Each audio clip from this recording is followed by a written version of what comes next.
Good morning, bonjour, ladies and gentlemen. Welcome to this presentation on A Tale of Three Cities. I'm George Hartwell, Mayor of Grand Rapids, Michigan in the USA.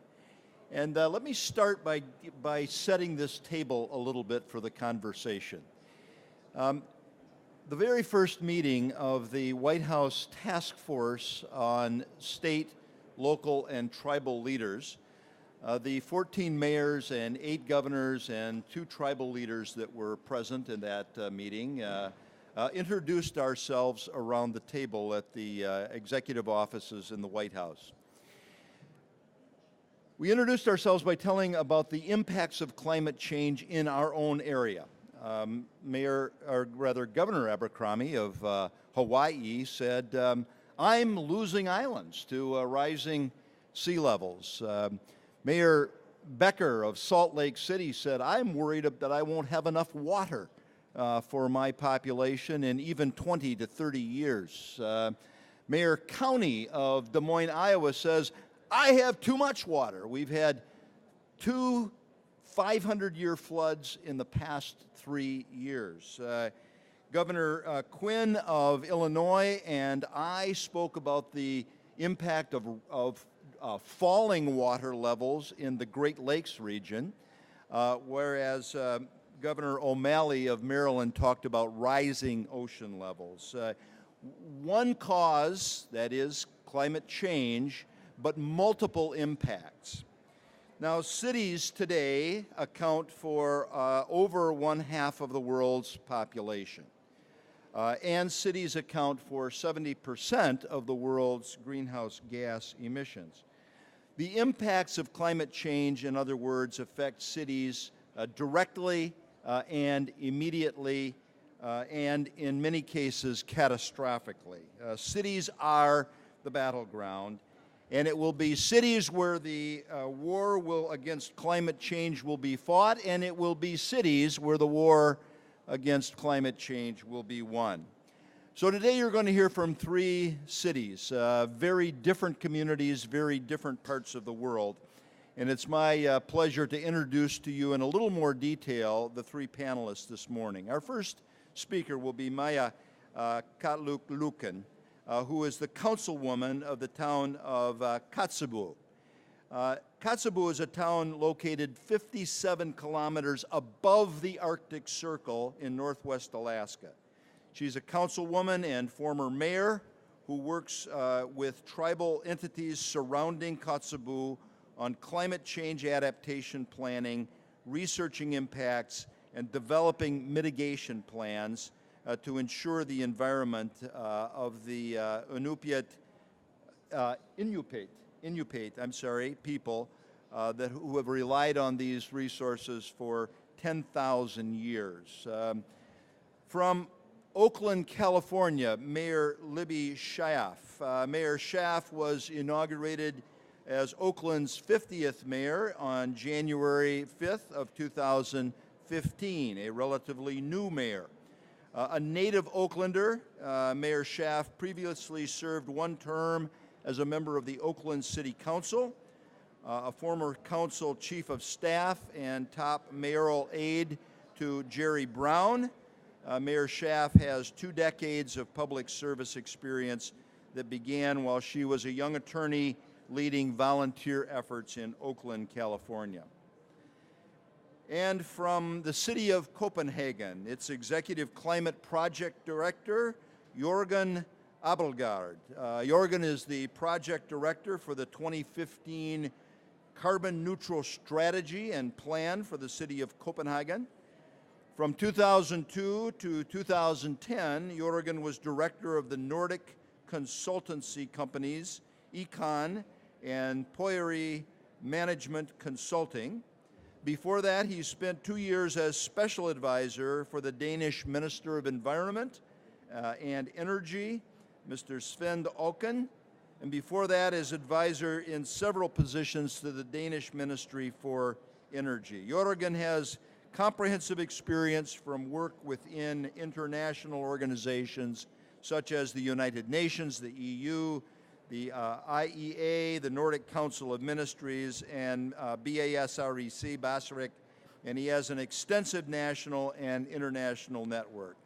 For our first speaker, please welcome Councilwoman Maya Luken.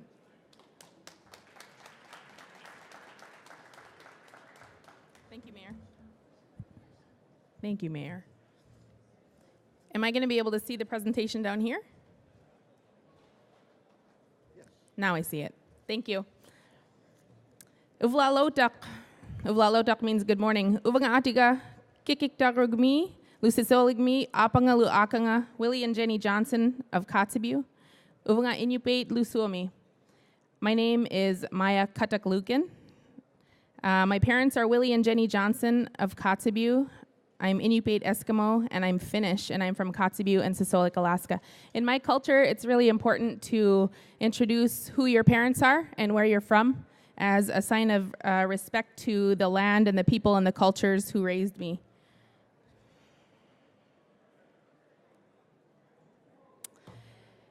Kotzebue, Kikikdagruk, or almost an island in Inupiaq, is located on a gravel spit on the Baldwin Peninsula, which extends into the Kotzebue Sound near the mouths of 3 rivers.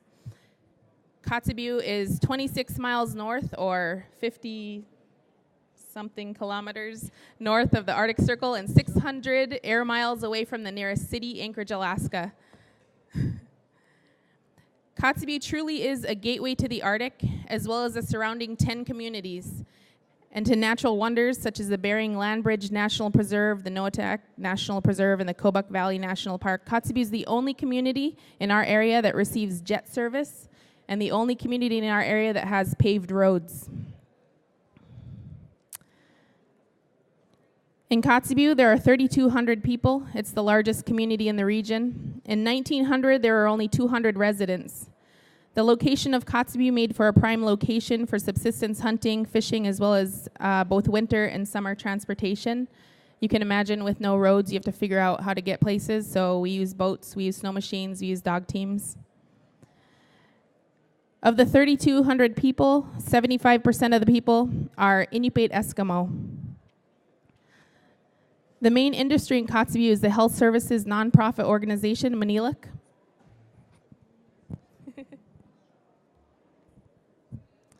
Manilik employs over 500 people in the region through funding from the Indian Health Service and from other federal and state organizations. Kotzebue is also the transfer point between ocean cargo shipping and air shipping, serving 11 communities in the region. Kotzebue is located on a gravel spit above the Arctic Circle, which means most of our land is permafrost. We have a transitional climate with long, cold winters and very cool summers. The average temperature in the winter is minus 24 degrees Celsius, and the average temperature in the summer hovers around 10 to 15 degrees Celsius. Needless to say, I've been sweating the entire time I've been here. The current temperature as I developed these slides was minus 28 degrees Celsius. Temperatures dip below average for 250 days per year. Our topography consists of gravel, tundra, low bushes, and absolutely no trees. So climate change in Kotzebue, Alaska. Why is it important to us, and why would it be important to you? For somebody like me who grew up right there in that little house, if you can see it on the top picture, surrounded by tundra. I grew up 12 miles away from Kotzebue, the only civilization I knew living off the land, so it's obvious why it'd be important to me. That's my niece right there and my great aunt in the photos, and it's important for me to learn what I can from my elders and from all of you and from all of you so I can protect the place that we call home so my children, nieces, nephews, and grandchildren can enjoy it for generations to come. By far, the most visible effects we've had are in these 3 areas: food security, coastal erosion, and diminishing sea ice. All 3 are equally important and detrimental to our safety and security living in our home.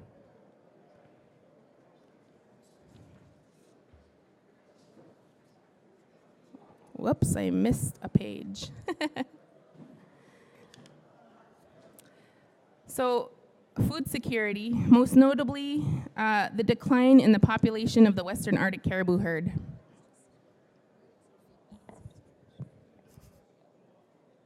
The main protein in our diet has been the biggest threat to food security.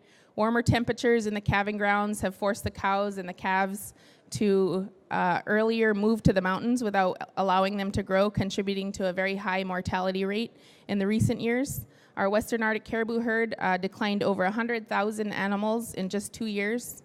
In 2003, the herd peaked at 490,000 strong, and since 2012, the numbers have dropped by 27%. And why that's important to me is because we don't eat very much beef or pork or chicken. We subsist mostly, probably 50% on caribou. This means that our people will soon have to choose between harvesting an animal or buying meat from the local grocery store, which oftentimes is well over 12 weeks old, and it's also very expensive. In addition to caribou, fish is a large part of our people's diet. In the recent years, we've had an increase in warm water parasites infesting the meat of the salmon. You know, wild Alaska salmon. We get that for free up there. We just have to pretty much pluck it out of the ocean.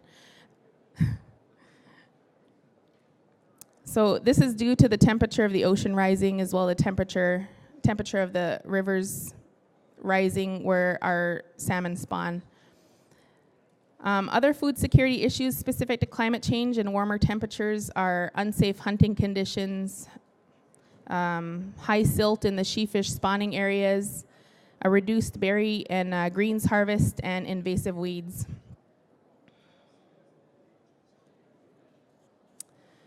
Because of Kotzebue's location, summer and fall storms have eroded the beach side of town to a one-way street on Shore Avenue previously, before our project. So the top left slide is our front street, we call it Shore Avenue.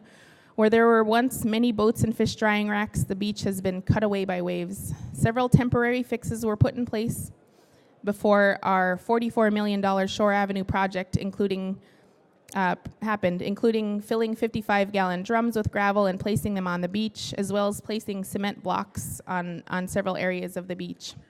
And if you can see from some of those slides, the bottom right slide is after a winter storm, and it pretty much just sloughs off, land right into the ocean.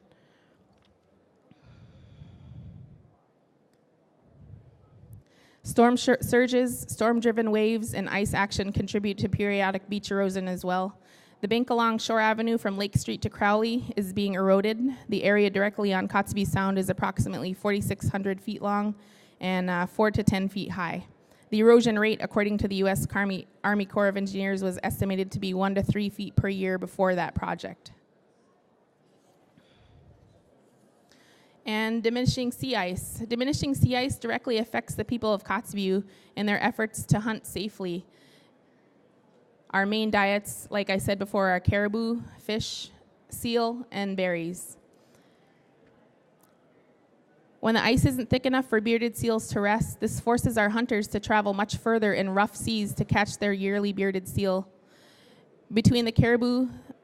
Besides the caribou and the fish, the bearded seal is one of our main food sources for their omega-3 fat in the blubber, which is eaten with everything from rice to salmon eggs.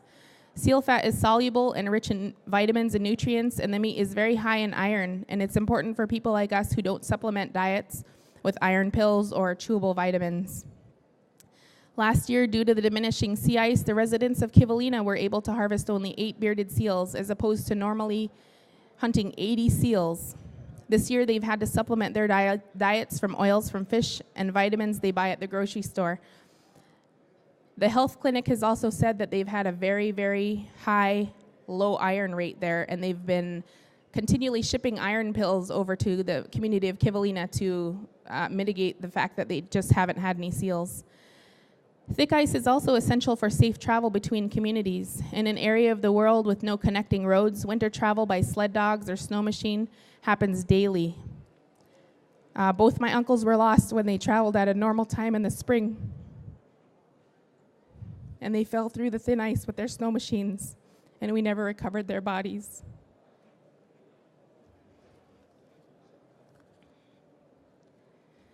So let's talk about adaptation tactics that we've used, including the Shore Avenue project. Shore Avenue displaced boat mooring, subsistence use areas for fish drying, subsistence net fishing, but now completely protects the North Ocean side of town from all coastal erosion. Immediately where Shore Avenue ends, the beach is eroded back to a one-way street. Shore Avenue went from being one-way in width to being a two-way road with sidewalks and parking on both sides, adding 150 feet of width to the roadway. So if you drive south on Shore Avenue, you would be previously under 4 feet of water. The cost for this is $1 million per 100 feet and was paid for by partnerships between entities and utilizing funds in a three-step effort: road rehabilitation, erosion mitigation, and dust control. The city of Kotzebue worked with the Kotzebue tribe as well as several other entities to garner support for this much-needed project.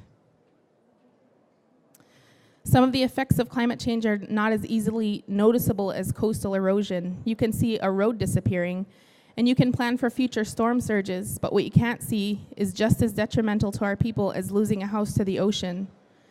The Inuit people rely on the Western Arctic caribou herd to feed their families each fall. Every family who goes out to hunt does so with the knowledge that they'll be providing food for not only their family, but for others as well. With the decline in numbers, this threatens our very way of life. The tribes located in Northwest Alaska decided to get together and discuss options to make sure everyone who wants or needs a caribou is going to get it.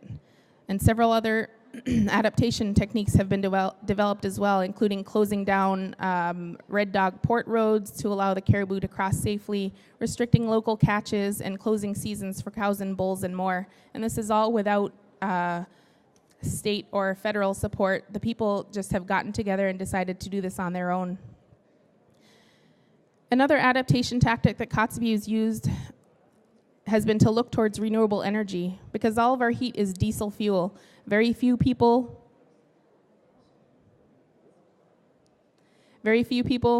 use renewable energy because it's very site specific. To have geothermal power, you have to have a constant supply of hot water. To have solar power, you have to have a constant radiation from the sun. And where I'm from, we have about an hour of sunlight a day, and it's not actually sunlight, it's just twilight. Kotzebue has neither of those in sufficient quantity to rely on for electric generation, but what Kotzebue does have is an abundance of wind and the knowledge and experience to transfer that wind into real electricity. The average annual wind speed at the wind farm is 13.5 miles per hour, almost twice the average speed as noted by the Weather Service for Anchorage. Winds in Kotzebue are also stronger in winter when the community needs more electricity. Most of Kotzebue's electricity is produced using diesel generators. 1 gallon of fuel is saved for each 14 kilowatt hour produced by the wind farm. I know it's flickering, it looks kind of cool down here. On another note, all major project construction is done in the wintertime to protect the land. Special foundations are needed for buildings and the wind towers to prevent the thawing of the permafrost just to get below ground. Special pilings are drilled 30 feet down into the frozen ground. With an average annual winter temperature like ours, it takes some mighty hardy people to prepare those turbines. The most important lesson we've learned is that we, as an Arctic nation, cannot afford to wait for funding, to wait for someone to come and train us, and for climate change to completely destroy our environment. We have to act now, and we have to work together with the understanding that we all serve the same people. Kuyana Nalak Niliktusi, thank you for listening.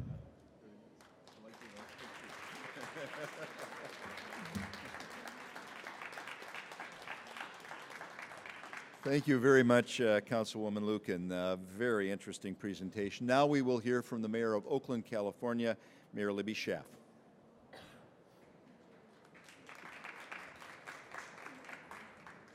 Good morning. It is fabulous to be surrounded by so many people from throughout the planet that care about this issue. It's just been a dream to be here. Just a little bit about Oakland, California. We are located on the San Francisco Bay. We have a population of a bit over 400,000 people, and we are blessed with 20 miles of waterfront property in our city. Now, Oakland is already a pretty energy-conscious city. We currently have 68% lower per capita emissions than the United States average for a city. So we're already being pretty good. And yet, we have taken it upon ourselves to set very ambitious emissions reductions goals. Our goal for reductions by 2020 is 36%, and by 2050, 83%. And we are already well on our way to achieving these ambitious goals. Just since 2005, we've reduced our core emissions by 10%. But more importantly, we have reduced our consumption emissions by 15%. And Oakland is one of the cities that is measuring both our core emissions, and that means the actual greenhouse gas emissions that come out of the city of Oakland. But we also are measuring our consumption emissions. And that is a recognition that when I consume something in Oakland, it's not just that greenhouse gas is being emitted from my city, but that greenhouse gas was emitted probably in China or India or somewhere else to make the thing that I have consumed in Oakland. And that if I am going to be a citizen of the planet, I need to think not just about the emissions coming out of my city, but also the emissions that my consumption is causing anywhere on the planet. And so Oakland is very proud to work with ICLEI in being able to measure both of those standards, as well as have our emissions inventory analyzed by a peer review panel from ICLEI. So again, a great resource that we work very closely with. So what is our philosophy as we approach climate change and reducing our emissions?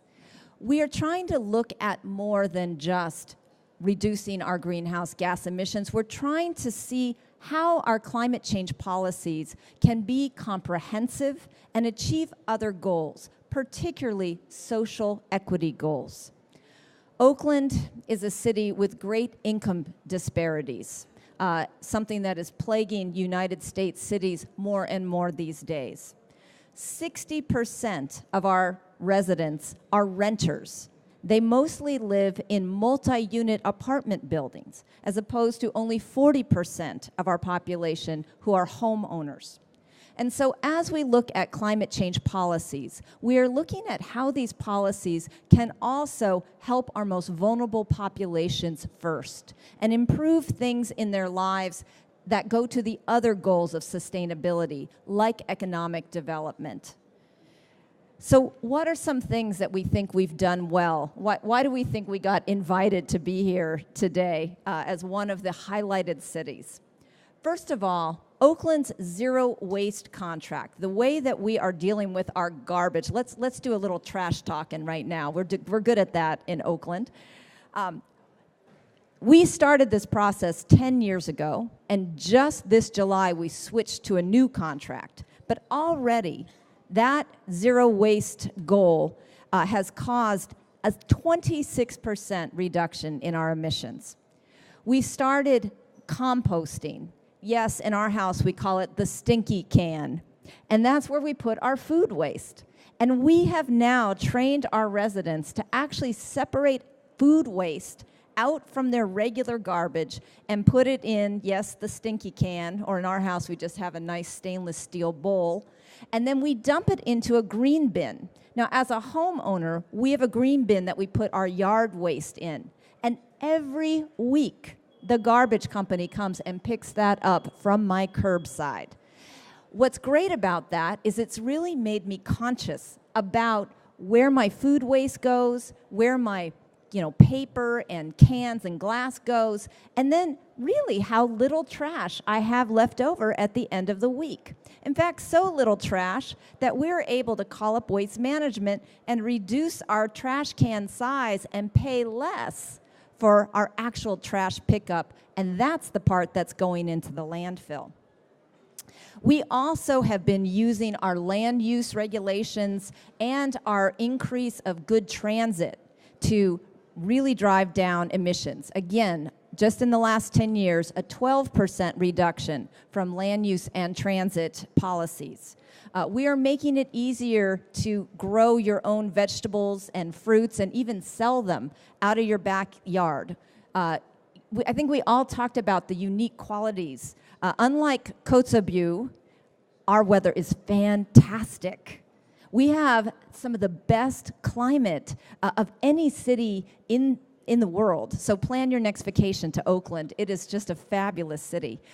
Because of that, it makes it great for actually growing fruits and vegetables in your backyard. So we've changed our land use policies to encourage that.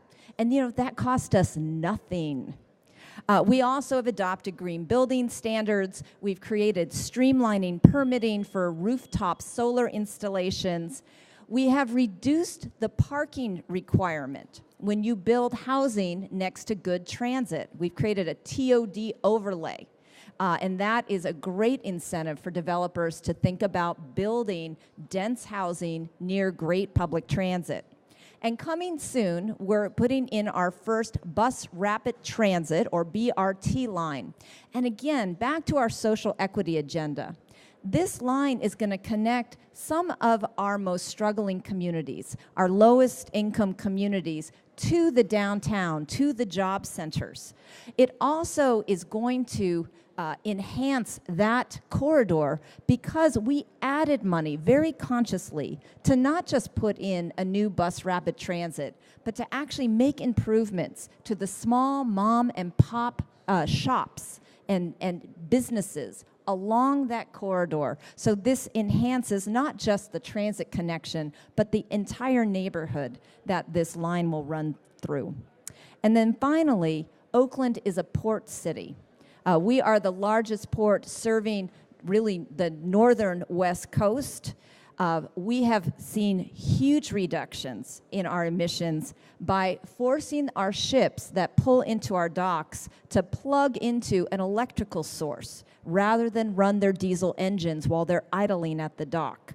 We similarly have required the trucks that do the drayage from our port to convert to cleaner energy engines. These two things alone have created a 75% reduction in black carbon. Not only is that significant for our greenhouse gas emissions, but it has had a fantastic effect for public health. Like many cities, our port lays alongside a low-income community with unacceptable rates of asthma hospitalization. And so this is not just an environmental improvement, it is a health improvement. And that's something that Oakland is very proud of in our comprehensive approach, is looking for these kind of double wins. Those are some of the ways that we believe we are leading the way in climate change. Am I early? I have one more minute. So I don't know if you had any follow-up questions or clarification questions, but that's kind of an overview of how Oakland is leading in climate change in the United States.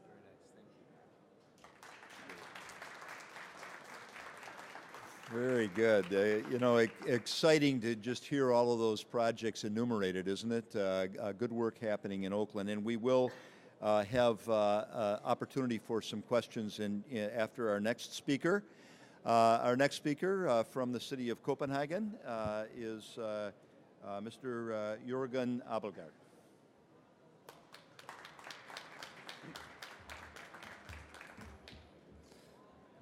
Thank you so much for this opportunity to be here together with you today outside Paris. I will go around in Copenhagen for the next 10 minutes together with you. Why are we working in Copenhagen with climate change and want to be carbon neutral in 10 years from now? That's because of global temperature. If you look around temperatures this year, it's all over average all over the world, more or less. We have one worry in the North Atlantic, and we follow that also in Denmark. This is another reason. 4 years ago, we had a severe cloudburst in Copenhagen. It was a 500 years event.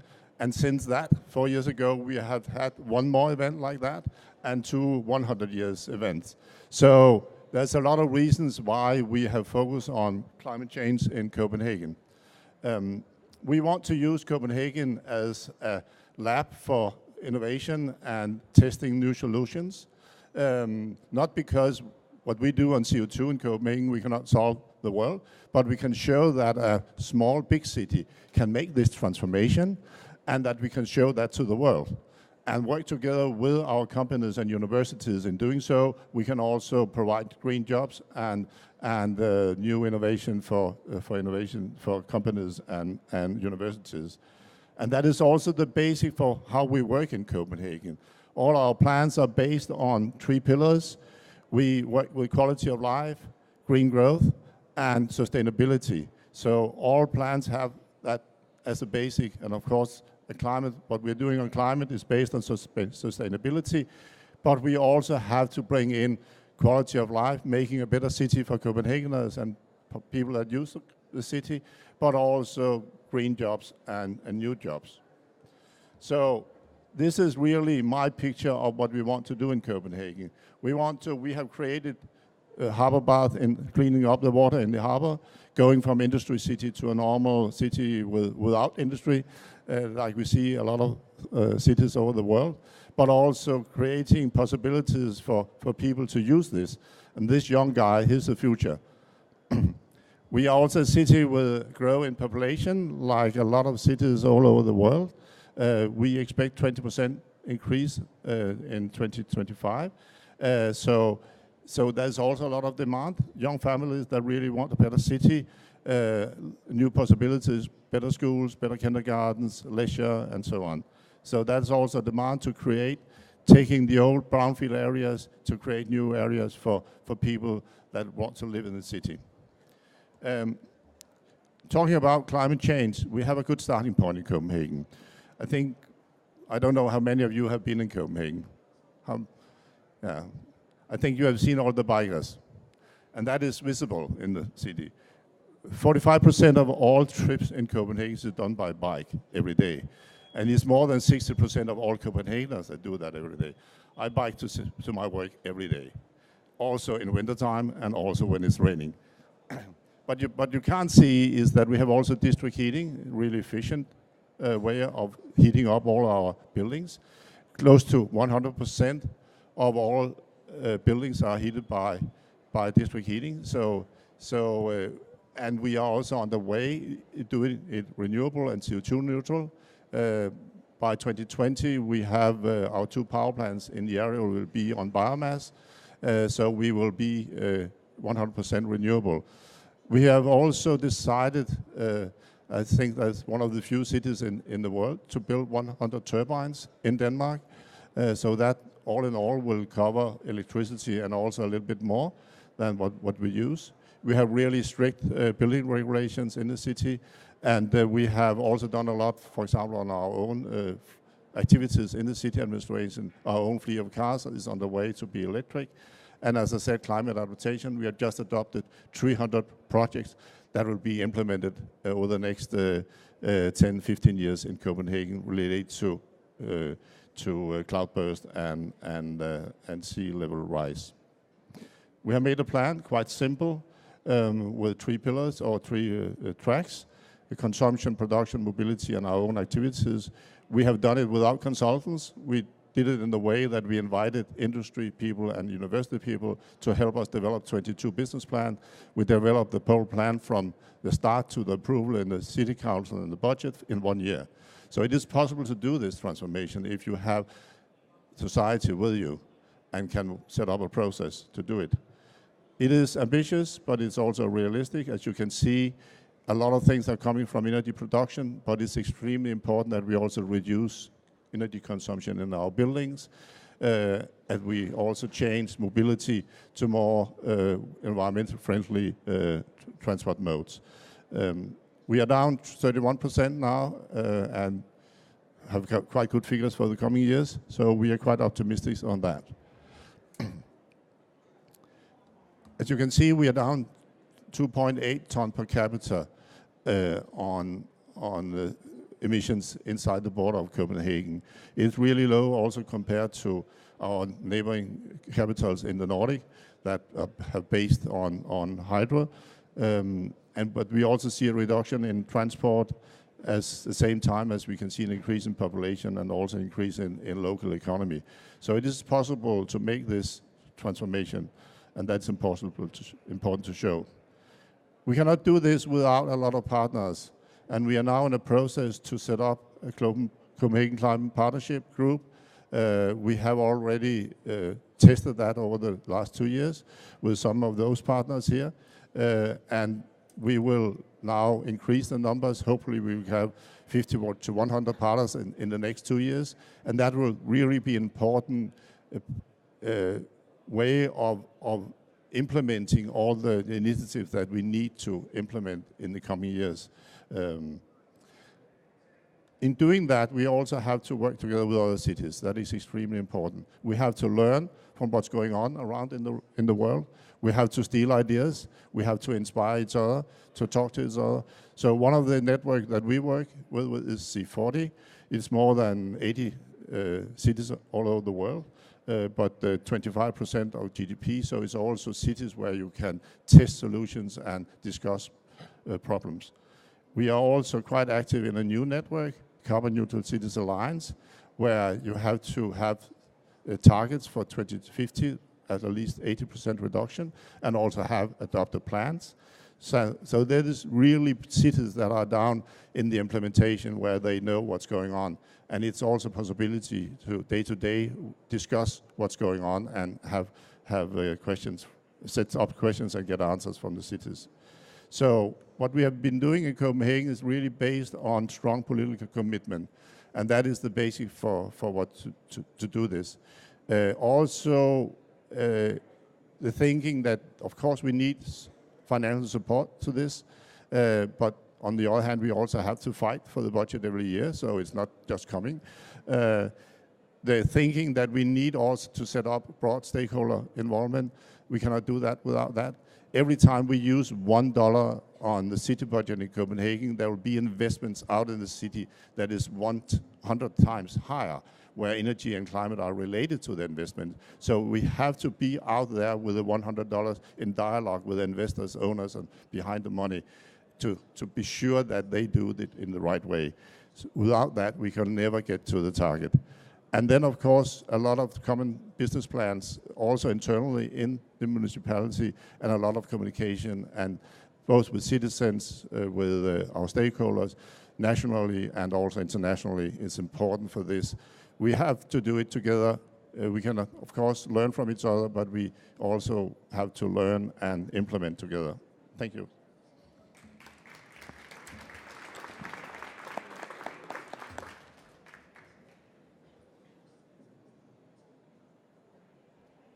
Well, thank you, panelists, very much. Interesting presentations, and we're going to have an opportunity now for some questions from the audience. While you're thinking of your question, and Ashley Allen will circulate with a microphone, but while you're thinking of your question, let me pose a sort of a prefacing question to our panelists, please. Maya, you took my breath away when you said that 100 feet of paved road in your community costs $1 million. $1 million for 100 feet of road. I'd like for each of the panelists to talk just a bit, please, about how you fund or finance some of these marvelous improvements that you've talked about in your communities. If you could use that microphone, please.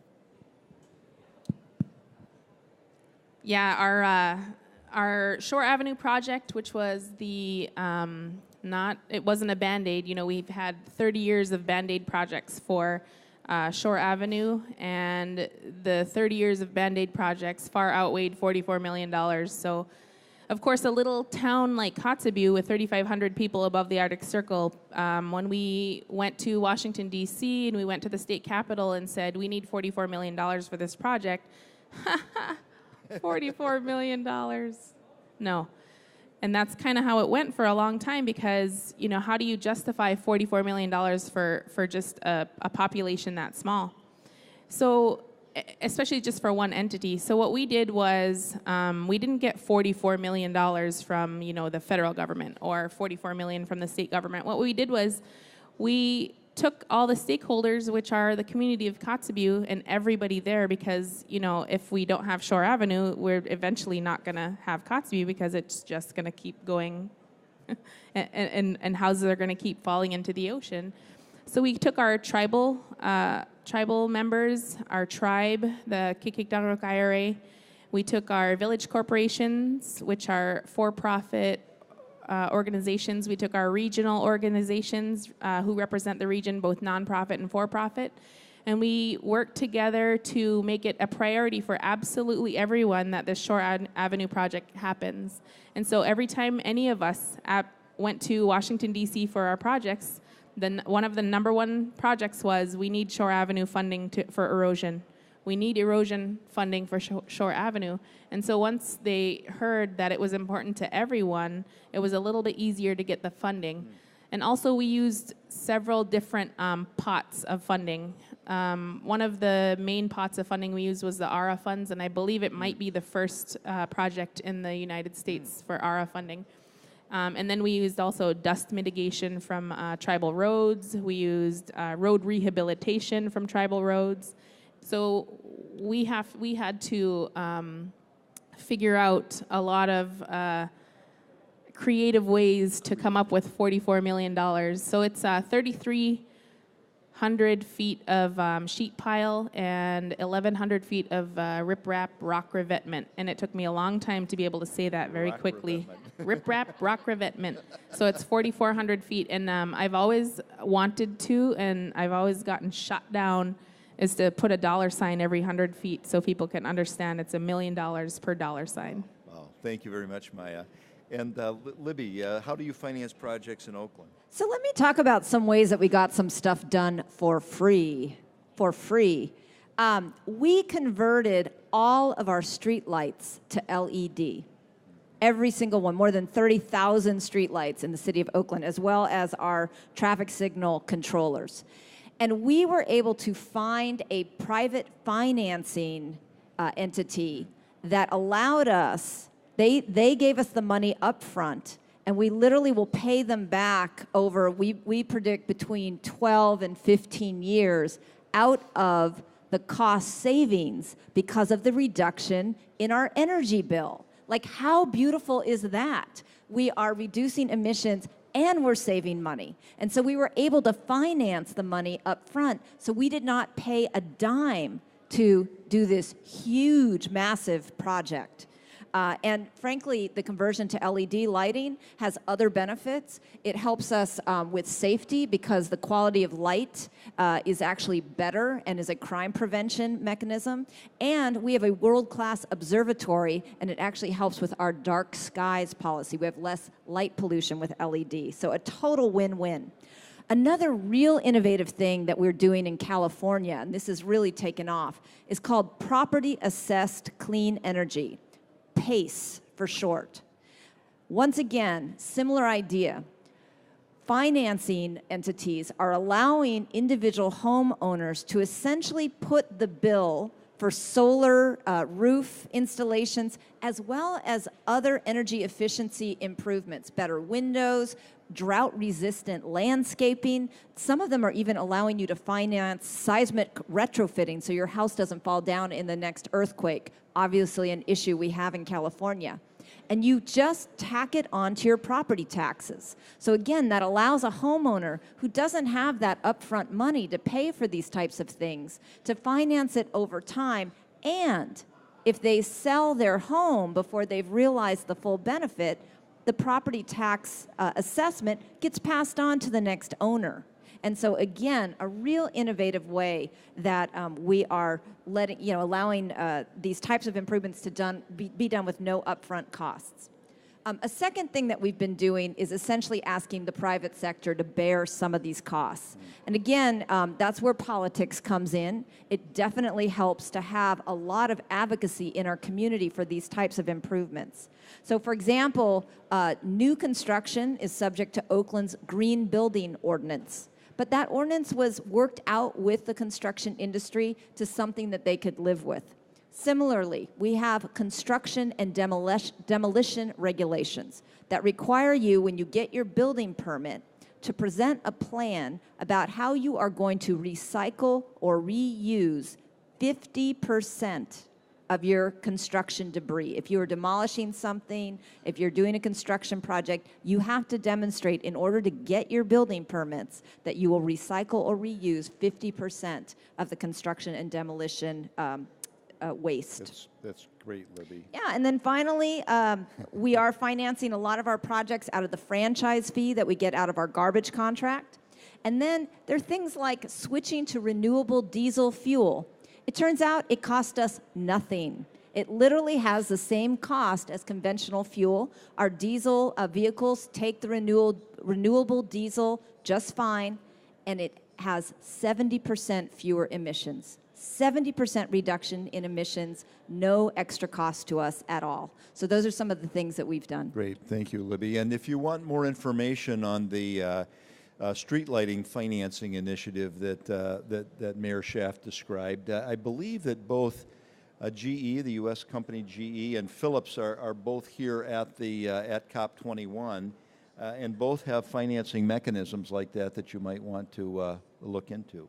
Jørgen. Yes, maybe surprise to you coming from a Nordic country, but in fact it is private money we use in Copenhagen. As I said, every time we use $1 on the city budget to everything around the climate change, we use $100 in the private sector and all investments. So that is really important, and that's also the reason why the dialogue with all the owners and stakeholders are the important part. But one more figure. Every time we use $1 and $100, we also use $10 on direct investments in infrastructure. And that's new, it's wind turbines, as I told about, it's new power plants on biomass, it's a new incineration plant, it is a district heating grid, it is a district cooling grid, it's geothermal and so on. So heat pumps. So that is part of the energy bill. So that's part of the normal price on heat and electricity. So the $1 that we use on the city budget is on our own buildings. It's for new bicycle infrastructure, new bridges over the harbor and so on. It is for the process, it's for street lighting, and it's for traffic light and that. So I think what is really important doing business in energy climate change is also to make the business case and make the political case. So we do a lot of work with institutions around the world, London School of Economics, showing what is really the business case for the political leaders. And that is an important part of this transformation, that we can show that that is good business. There's a lot of secondary benefits that we also have to put on the table to show for citizens that you also have to take care of health and so on. And when we talk citizens in Copenhagen, why they bike, is not because of environmental concerns, not because of climate change. It's only 2%. It's because it's most convenient. It's the easiest way to go around in the city. So that is important, to make solutions that also make it easier for citizens to act in the city and live in the city. Excellent. Very well done. Thank you. So let's hear from you. Your questions, please. Yeah, there's several. So yeah, should we take two? I promised this gentleman up front because he was raising his hand early. Very good. And then perhaps that lady in the purple. Very there? good. Yep. Okay, let's take two. Hello, thank you so much all for being here. I'm from Macalester College. I'm a student doing research on the interaction between cities and subnational action with the international climate negotiations that are taking place. And so just broadening the discussion a little bit to the international dialogues that are happening just next door, what role do you think cities have in inspiring action on an international level, and just the interaction between subnational actors and international ones? And on the flip side, how do you anticipate the outcome of these negotiations will impact your communities locally? Okay, a couple of simple questions. And sorry, just real quick, let's get this woman's question to add to that list. Actually, he asked it for me, so thank you. There we go. Good. The same question. Okay. All right. So, would you start with your response, please? If I should start with the last one, I think we will have a solution here in Paris, and it will also be a solution, hopefully, that bring the momentum in actions. So it's important that we have a review process that is not more than 5 years, hopefully maybe a little bit more, but close to 5 years, because that can bring the momentum to the globe, to the civil society, to cities, and not least companies, that we are on track on the process at least. And then we'll need to have some financial mechanisms in place, and also some solution on loss and damages. That is really key to me to see a process on that. Okay, very good. Yeah, I also feel very optimistic, but I'm going to address your first question more. Local government is where it's at. Cities can get more done. We are more nimble. We have much more authority within our own communities. And we all know, you said roughly half of the world's population is in cities. I mean, we predict in 30 years, 2/3 of the planet's population will live in cities.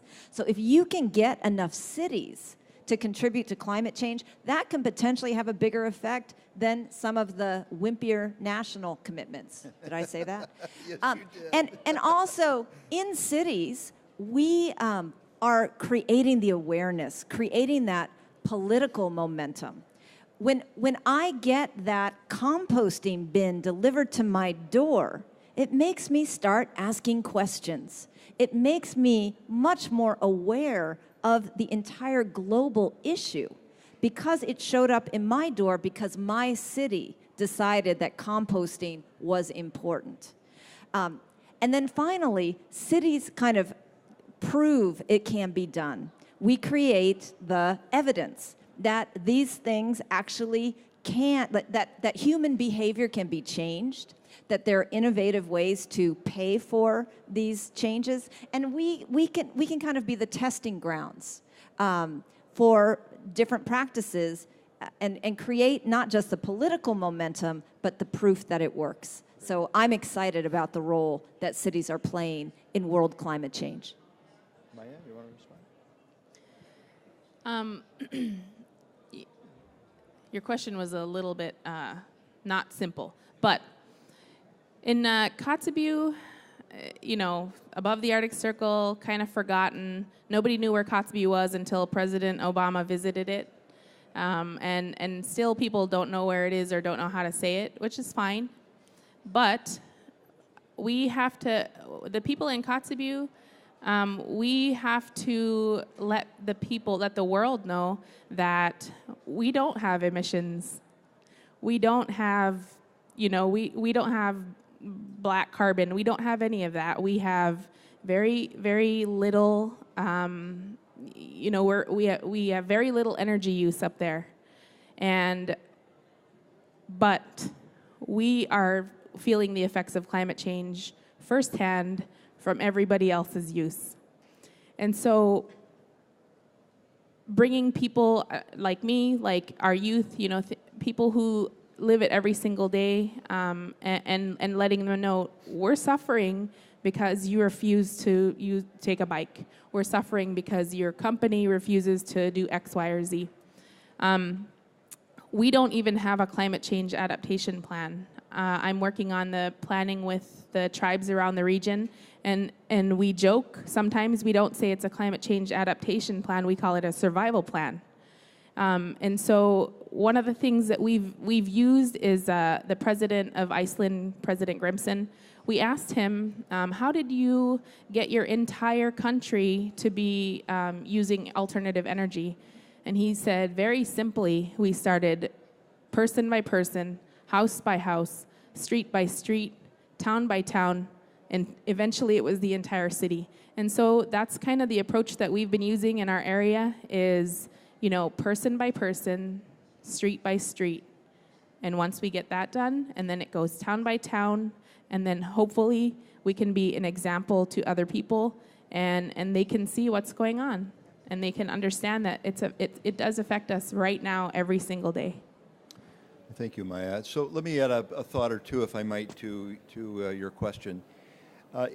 Here's what gives me hope, and it is that beginning in 2004, mayors in cities all over the United States began signing on to a Kyoto-like document, which we call the U.S. Mayor's Climate Protection Agreement. Today there are over 1,050 cities that have signed on to that agreement and have been working assiduously over the past decade plus to meet the goals of Kyoto. Even if the folks next door don't hit the mark that we need them to hit for the future of the world, cities are going to continue. As Mayor Schaaf said, the action is in cities. You can talk philosophy, you can talk ideology, you can argue and debate science, but the impacts are in cities, and so the work of addressing climate change is being experienced in cities. I mean, that's why these cities are all part of the ICLEI network of internationally working together around climate change. That's what gives me hope. Do we have time for one more quick one? One more round, so I'll take 2 questions. I All got right. the one in back and up here, okay? So let me go back and get her first. Hello, my name is Mariah Correa, and I'm really proud of my mayor from Oakland for all your fantastic work, so thank you. I'm wondering how you all include people and local businesses within your projects and communities. Okay, and just pause 1 second here. There you go. Hi, my name is Jack Kay. I'm from the U.S., and my question really relates to going beyond cities to broader metropolitan areas, especially in the U.S. We've got cities that are surrounded by suburbs. In a number of cases, the population of the suburbs are much greater than the population of the city, and they're sort of much more diffuse, much more reliant on cars for transportation. So how do you then go, work as sort of the center of a metropolitan area and really try to bring in the metropolitan area and then be able to leverage and get the synergy from working as a whole area as opposed to just the city as a little island, surrounded by those who may have some very different ideas about how to deal with the challenges. Thank you, sir. All right, you want to start out? I'm hot Libby? to answer both those questions. Okay. I'm on fire about both of those. Yeah, you don't have suburbs. She has tundra. So those are 2 very different questions. I'm going to start with yours first. We've got to become regionalists, all of us. We do not live on islands, except for in Kotzebue. You're kind of an island. But seriously, the advocacy that you can do within regional bodies, within state bodies. In the Bay Area, we have something called the Metropolitan Transportation Commission, as well as the Association of Bay Area Governments. And the cities have kind of gotten together to form a bit of a lobbying bloc to infuse climate change philosophy into the funding requirements. And so that's another way that we pay for these things, is by advocating that that climate change is taken into account when transportation dollars are doled out or affordable housing dollars are doled out. And so that is one of the things that we can do to impact the whole region and create more awareness of how we as a region are doing, because things do not end at the city boundaries. Remind me, your question was how do we involve people? I want to just tell a quick story about our zero waste contract, because this was a big aha moment for me. As we were debating how to do the composting part of our garbage contract, the technology now exists that you can collect someone's trash, and after the collection, you can run it through something called a dirty MRF and separate out the food waste from the regular landfill trash. And we have evidence to suggest that you actually can divert more food waste if you do that separation after collecting the trash. So we were really surprised when the environmental groups said, don't you dare do that. We really believe in consumer separation. We want individuals to have to separate out their food waste. And we're like, why would you want that? Because it has a lower diversion rate. And they said it is more important to create the awareness, the consciousness about your own waste streams within the public than it is to get that immediate extra push on the diversion. That was a total aha moment for me. So we do consciously involve our residents in these climate change decisions, and it is critical that we do so. Because if we just do it in the dead of night, we aren't creating the awareness and the education that is going to be so important to create the political momentum to make the big changes. So that is one of the ways that we involve the community. The issues around the health impacts, I mean, those changes at the Port of Oakland did not happen completely voluntarily. It took a lot of communities that live near the port to advocate and create awareness of the health impacts of those port operations that created some of those great changes. So Oakland is not bereft of advocacy. It's one of the things we do well, but it's incredibly important that we create new advocates that are informed. Brief answers from our other two panelists, please. Yeah, just in brief. I fully agree on regional work and focus on that. We are doing that also in the Copenhagen area and in fact also the southern part of Sweden. We have, for example, been working with strategic energy planning. We have common transport company. So that is also to get out the synergies between the different sectors is really key to do that. Working with citizens is key. We have focused as in Auckland also on the specific issues, waste, bicycles, transport and so on, instead of overall planning. The general awareness related to climate is great in Copenhagen, so that's not a need for us to do that. So specific issues is key. Very good. And Maya?